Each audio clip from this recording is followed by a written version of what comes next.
Podemos seguir? Então tá, vamos falar dos pais da igreja primitiva. Na verdade, a gente já vem falando dos pais desde o início, mas eu queria agora dar um apanhado geral sobre os pais. Quem são os pais? Quem são os pais da igreja primitiva? Gente, são um grupo de homens formidável, mas os seus escritos para nós soam estranhos e distantes.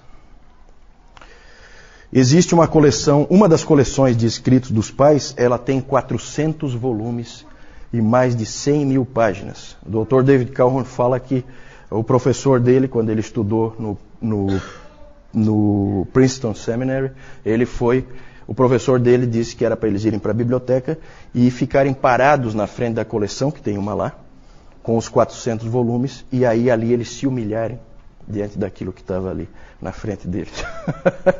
Ele disse, essa parte foi fácil, o difícil seria se ele tivesse dito para a gente ler aquilo ali. Mas é interessante, é muito escrito, gente, muito. Realmente, Salomão tinha razão, não há limite para se fazer livros. E foi importante tudo isso que eles escreveram. Muito mais conhecida é uma outra coleção, que inclusive circula na internet, talvez algum de vocês já tenha a possibilidade de ter visto, porque isso aí tudo evidentemente é domínio público, com 38 volumes, bem mais modesta, né? 38 volumes, dividida em pais antinicenos ou pré-nicenos, nicenos e pós-nicenos. Então, os pais que vieram antes do Concílio de Niceia, os que pegaram aquela época do Concílio de Niceia e os que vieram depois do Concílio de Niceia. Eles são famosos, esses pais, mas eles são pouco conhecidos. Por que eles são pouco conhecidos? Primeiro porque eles são difíceis de ler. Eles são extremamente prolixos. O que a gente escreveria numa página, eles vão levar umas 6, 7. Depois os puritanos vão fazer isso de novo, né? Gostam de escrever. E eles sempre fazem digressões. Sabe o que é digressão? Digressão é quando eu começo a falar um assunto, eu faço muito isso, tá? Quando eu começo a falar um assunto, e daqui a pouco eu já estou falando um outro assunto e eu não concluí o primeiro. E aí eu vou para um terceiro assunto e eu não concluí nem o primeiro nem o segundo. Isso são digressões. E eles fazem essas digressões. Às vezes eles começam com um assunto, daqui a pouco eles já vão para outro. No Novo Testamento tem alguém que faz esse tipo de coisa, né? Um dos motivos que os estudiosos creem que o livro de Hebreus não foi escrito por Paulo, apesar de alguns acharem que foi escrito por Paulo, e ele foi colocado na Bíblia como um escrito de Paulo, né, pelo posicionamento. Um dos motivos que faz com que as pessoas creiam que não foi escrito por Paulo é porque o livro de Hebreus não contém digressões, e Paulo fazia digressão sempre. A hora que ele fala de Jesus Cristo, ele esquece do que ele está falando. É impressionante. E o autor de Hebreus, não, o autor de Hebreus ele é preciso. Então não é uma característica tão ruim assim, mas realmente dificulta a leitura. Inclusive o professor Calhoun lá, ele recomenda ler o livro Cidade de Deus, do Agostinho, a principal obra de Agostinho, que alguém já disse que é um livro sobre tudo o que há. Né? Sobre o que fala esse livro? Sobre tudo. Tudo que você puder imaginar. Esse livro fala. Estranho, né? Só lendo mesmo para a gente ter uma noção do que isso significa. Outra coisa, eles tinham um excesso de figuras e de simbolismo. Esses tempos eu li uma figura, um ensinamento do Clemente, acho que era o Clemente de Roma, e era interessante porque ele falava da construção de Deus. Então ele falava que cada um de nós é uma pedra e que Deus levanta através da estrutura do Evangelho, e que a roldana é Cristo. E começa a ficar complicado, daqui a pouco a ilustração você já não entendeu mais nada. É tanta coisa, tudo tem uma ilustração, você já não entende mais nada. E realmente fica difícil de entender. Então eles são um pouco difíceis de ler, bastante difíceis de ler, uns mais, outros menos, mas são pessoas que foram fundamentais para a história da igreja. Quem são eles então? Eles são os líderes da igreja depois dos apóstolos. Podemos dizer que talvez o primeiro seja Clemente de Roma, que escreveu no ano 96, ainda no primeiro século ele escreveu a carta aos Coríntios, primeira de Clemente aos Coríntios. Talvez ele seja o primeiro dos pais. E aí tem vários pais ali. Onde será que termina?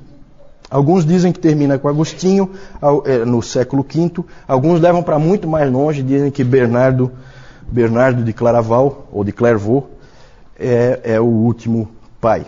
Para a Igreja Oriental, a Igreja Ortodoxa, a Era dos Pais ainda não acabou. É engraçado que o Dr. Kalman, ele fala de um patriarca, acho que de Constantinopla, que estava lá no seminário.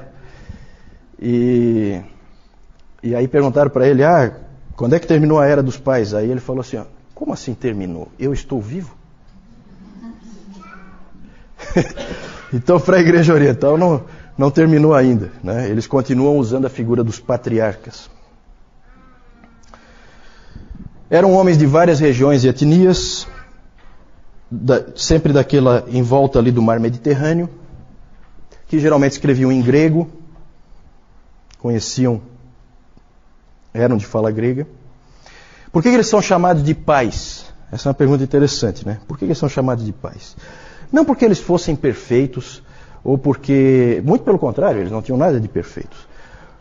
Mas eles eram ouvidos e respeitados por toda a igreja. Como um pai, ouvido e respeitado. E eles também permaneceram firmes pela verdade. De perfeitos eles não tinham nada. Nós temos gente como Tertuliano, que a gente já falou no domingo passado, que acabou cedendo à heresia montanista, e que era uma pessoa que gostava de uma briga. Nós temos o Jerônimo. O Jerônimo era um indivíduo insuportável. Ninguém gostava de Jerônimo. Jerônimo era um cara intratável, ranzinza, rabugento. Ninguém gostava dele. Ninguém. O Cirilo, por exemplo, nós temos Cirilo. Cirilo perseguia violentamente os seus oponentes. Então, assim, é só alguns exemplos para mostrar de que de perfeito eles não tinham nada. Eu coloquei ali, né, ortodoxos. Nós, quando lemos os pais, nós vemos que eles mesmos podem ser acusados de heresias às vezes. Por quê? Porque a doutrina não está bem estabelecida. Não há ainda uma clareza sobre a verdade. O que é verdade e o que não é verdade. Então eles falham às vezes na doutrina da Trindade. A doutrina da Trindade não está bem clara. E sempre é um terreno perigoso. Quando você começa a escrever sobre isso, você corre o risco de ir longe demais. É como você também escrever sobre a soberania de Deus. Você corre o risco de ir longe demais. Depois nós vamos falar mais um pouquinho sobre isso. De qualquer maneira, a igreja antiga honrou os seus líderes e eles são chamados de pais. A maioria deles foi considerada tanto pela igreja católica, como pela católica romana, como pela igreja ortodoxa. Eles são considerados santos. Alguns não, como Tertuliano, por exemplo, porque seguia uma heresia, e o Orígenes, porque falava muita bobagem. Né? Mas vamos lá. Vamos falar rapidamente de 9 pais, só assim para vocês terem uma ideia da variedade de cada um. Pode pôr o primeiro aí. Clemente de Roma, que foi o primeiro aí, a gente não sabe bem quando que ele nasceu, mas ele morreu no ano 99. É um típico pastor. Falei para vocês, eu já tive a oportunidade de ler a primeira carta aos Coríntios de Clemente de Roma. É uma carta curta, dá para você ler tranquilamente, tem evidentemente na tradução, né? Eu não sei ler em grego. Mas ele é tipicamente pastoral. É um pastor, nitidamente um pastor. Próximo, Policarpo. Aí nós vamos colocar mais ou menos em ordem cronológica, e todos esses pais aí são do segundo, terceiro século. Primeiro, segundo, terceiro século, que é mais ou menos onde a gente está. Não conseguimos avançar ainda. Hoje nós devemos entrar no quarto século. Policarpo nós já falamos, nós falamos do martírio dele, lembram? Ele foi bispo de Esmirna, conheceu pessoalmente o apóstolo João, isso é sempre uma coisa muito interessante. Ele foi discípulo de João, ele aprendeu com João. Isso é uma coisa bem marcante. E ele é famoso por aquelas palavras que ele disse quando ele foi martirizado. Famosas palavras: 86 anos eu servi ao Senhor e Ele nunca me falhou. Como poderia eu negar a Cristo, meu rei. E aí ele foi, vocês se lembram, ele foi condenado a ser queimado e o fogo não pegou nele, né?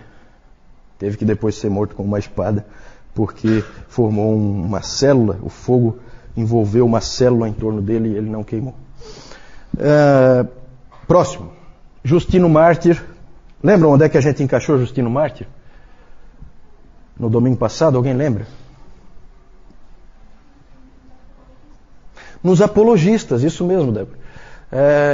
Nos apologistas. Justino Mártir foi o principal apologista, é considerado principal apologista pelo fato de ter defendido a fé tanto contra os judeus como contra os pagãos. Ele, como o próprio nome já diz, Justino Mártir, dá para ter uma ideia de como é que ele morreu. Ele foi martirizado, senão o nome dele não seria esse, né? Ele tinha uma escola em Roma. Onde vinha muita gente aprender com ele, né? Lembrem-se que Paulo, lá em Atos, já aparece essa ideia das pessoas virem na casa do mestre e aprenderem com ele. O Justino Mártir tinha uma coisa parecida. As pessoas vinham e aprendiam com ele. Um dos alunos do Justino Mártir é esse seguinte aí, pode passar, Tassiano. Tassiano veio de longe, veio lá da Assíria. Ele veio para estudar em Roma com o Justino Mártir. Ele era um cristão bastante radical. E ele é interessante porque ele começou a traduzir coisas para o siríaco. Ele escrevia em siríaco. Então começam a aparecer as primeiras traduções da palavra, né? Ele começa a traduzir para o siríaco porque ele foi para Roma, aprendeu com o Justino Mártir, depois voltou lá para a Síria. A Síria é um país que fica ali vizinho de Israel, né? Então logo assim a leste de Israel fica a Síria.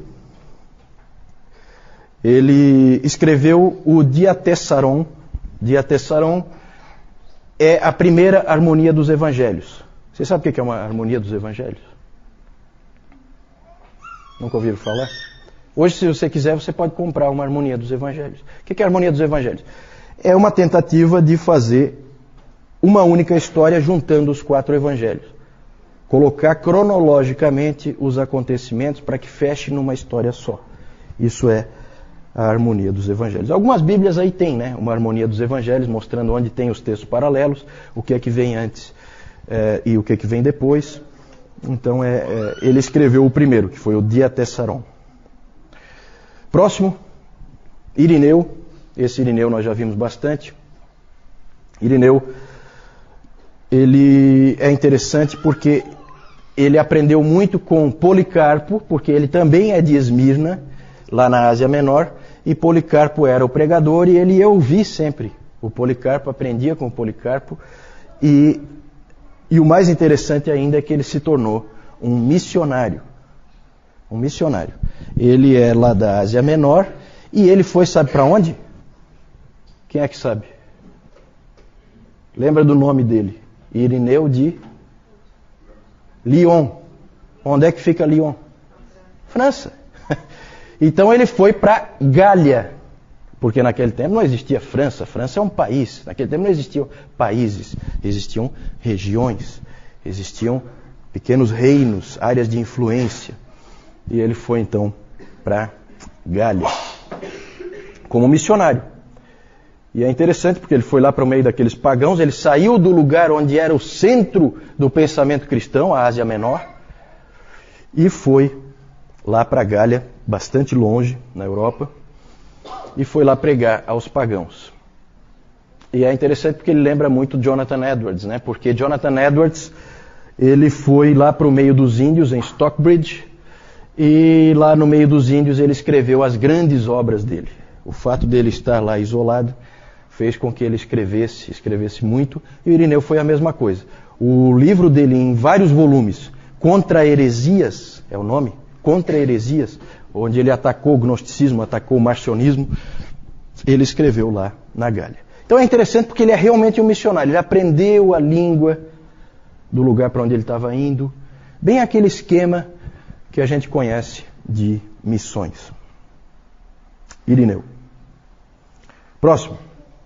Tertuliano, esse nós já vimos várias vezes. Vimos que ele era bastante radical no seu isolamento do mundo. Ele, na verdade, era um advogado que se tornou teólogo. E algumas pessoas acham que foi bom que ele fosse um advogado porque ele trouxe para dentro do cristianismo uma linguagem um tanto quanto legal, do direito. E outros acham que isso não foi bom. Isso aí há discussões entre os eruditos aí quanto a esse aspecto, se foi bom ou se não foi. Ele é um dos pais mais interessantes de ler, segundo se diz. Já colocamos várias frases dele, então ele tem frases de efeito que são conhecidas até hoje. Vocês lembram, no domingo passado nós mostramos aquela que é bem conhecida, que o sangue dos mártires é a semente da igreja. Então ele tem essas frases de efeito. Então ele é um pai da igreja que é interessante de ler. Um aspecto também pitoresco aí a respeito dele é que ele é famoso por ter criado centenas de novas palavras no latim, para a língua latina. Criou centenas de novas palavras. 509 substantivos, 284 adjetivos e 161 verbos novos. Ele criou. Tem uma palavra dele que todos nós usamos. Quem é que sabe? Pegadinha. Quem souber pode ir embora, não precisa mais vir. Está passado. Está passado. Criação dele. A palavra trindade. Trindade. Tertuliano criou essa palavra. Trindade. Todos nós usamos, né? A palavra trindade é criação dele.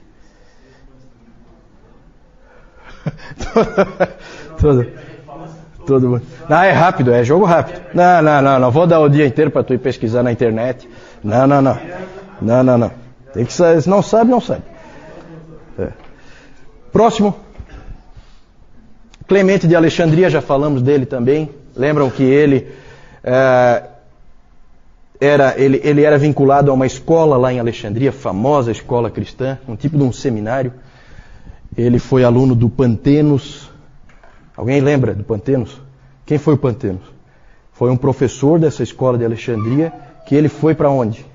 Falei no domingo passado. Difícil de lembrar esses detalhes, né? Foi para a Índia, exatamente. Foi lá consolidar o trabalho do apóstolo Tomé. Foi missionário também. Então, e o Clemente tinha sido aluno dele. E o Clemente, todo esse pessoal de Alexandria gostava muito do conhecimento, inclusive do conhecimento pagão, dos filósofos, né? Aristóteles, Platão,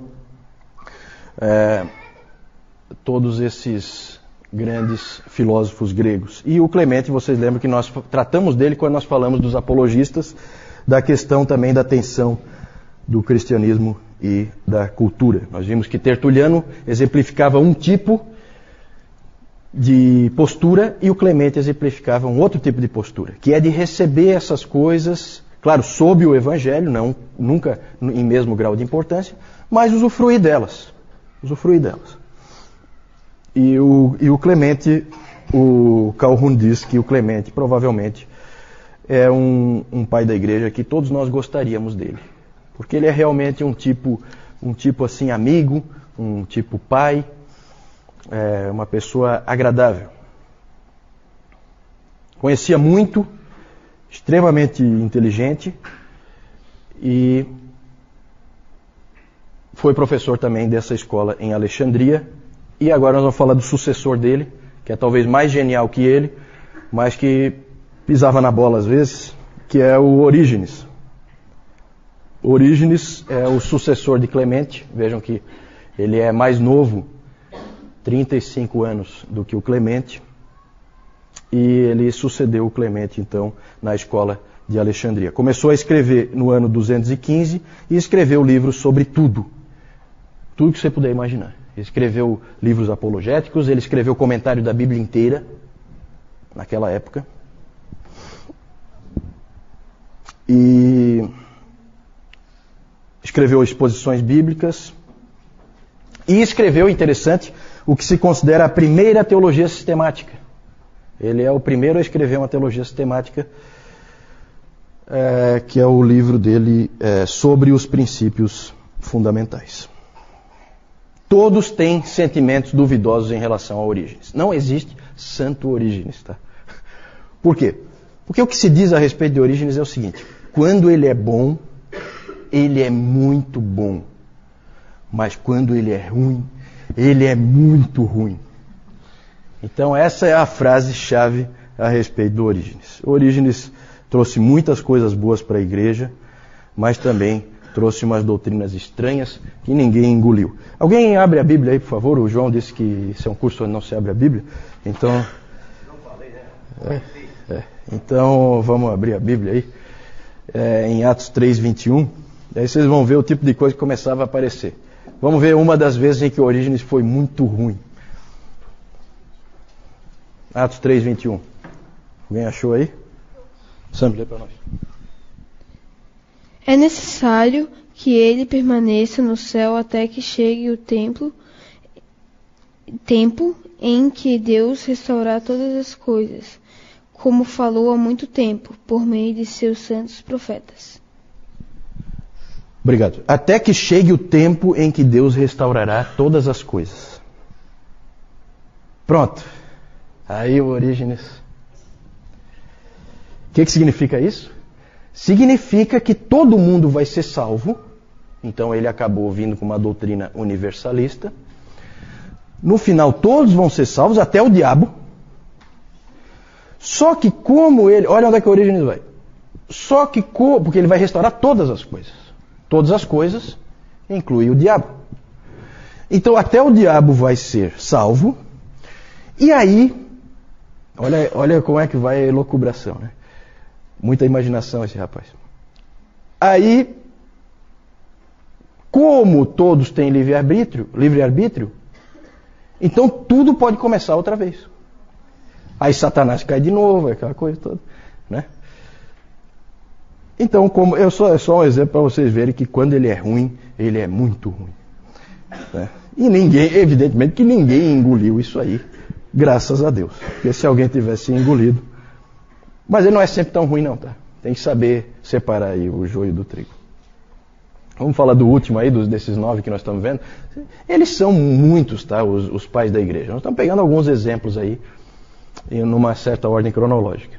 Cipriano. Esse Cipriano foi bispo de Cartago. Ele é importante porque ele tentou definir o que a verdadeira igreja é. Ele falou muito sobre a igreja. Tem uma frase famosa dele em que ele diz que ninguém tem a Deus como pai se não tiver a igreja como mãe. Né? Essa frase pode ser interpretada de várias maneiras, tá? Essa frase foi citada, essa é uma das frases mais citadas. Até Calvino citou essa frase, tá? Só que cada um cita com uma coisa diferente em vista.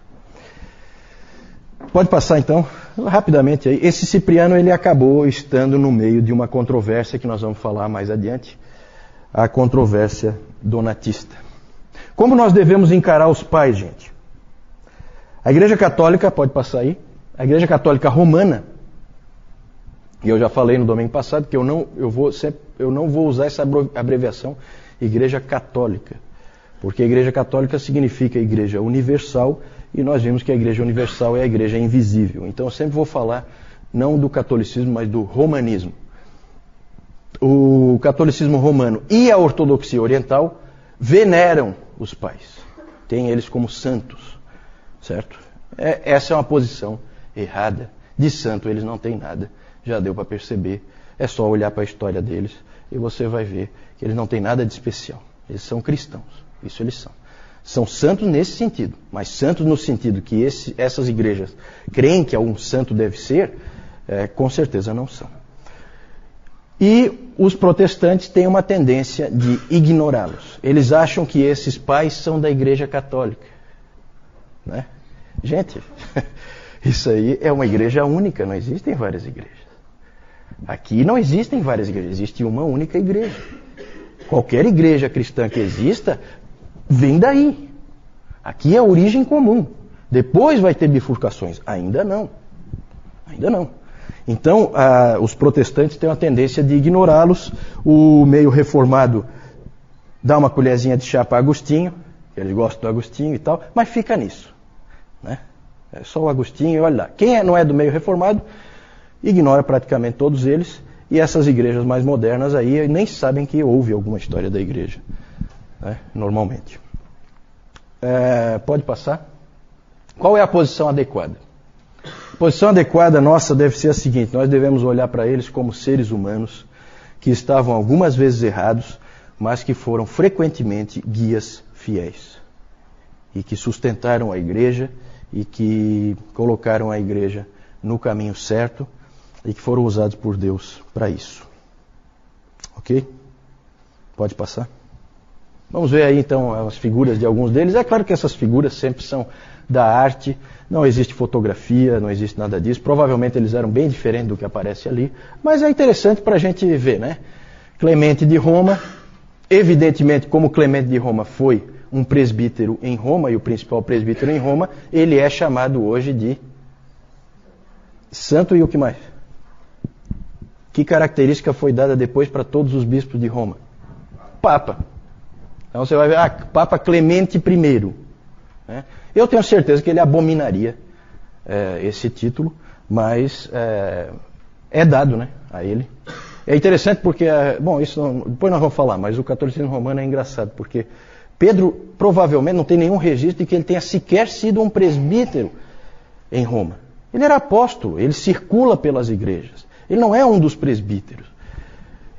Então ele não é bispo de Roma, então ele não é o primeiro papa. Mas é aquela coisa, força-se, né? Na verdade é uma afirmação, essa afirmação de que Pedro foi o primeiro papa não é uma afirmação histórica, é uma afirmação dogmática.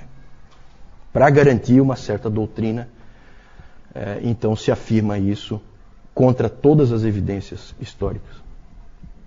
Então ali, Clemente de Roma, Policarpo, Justino Mártir, Taciano, pode passar, Irineu, Orígenes e Cipriano, são os 9 que nós falamos, né? Eu não sei onde é que... A pergunta é sobre onde estão os escritos dessas pessoas. Na verdade, existem cópias, né? Como todos os livros antigos, existem cópias. E as cópias são muitas. Então você tem em vários lugares. O acervo do Vaticano deve ter cópias também. Alguns têm cópias mais antigas, outros têm cópias mais recentes. A maioria dos manuscritos antigos estão na Inglaterra. Já houve tempo em que a Inglaterra foi dona do mundo. O sol não se punha sobre o reino da Rainha Vitória. E então todos os arqueólogos eram ingleses e tudo que eles descobriam eles simplesmente roubavam dos países em que eles descobriam as coisas, né? Então a maioria dos manuscritos estão na Inglaterra, muitos nos Estados Unidos também, porque foram comprados, né? Os Estados Unidos, no poder econômico, compravam manuscritos, mas sempre é assim, sempre são cópias. Então as cópias são muitas. Os originais provavelmente estão perdidos. Algumas dessas obras não sequer existe o original. Eu falei daquela obra do Celso, Verdadeira Razão. Essa obra foi reconstruída, 90% dela, só com as citações que o Orígenes faz daquela obra. A obra mesmo não existe. Não se encontra a obra. Então isso aí são tudo recursos históricos que se usam para reconstruir livros antigos. Uma das grandes perdas que nós falamos no domingo passado foi exatamente a queima da Biblioteca de Alexandria, porque certamente ela teria cópias de todos esses manuscritos.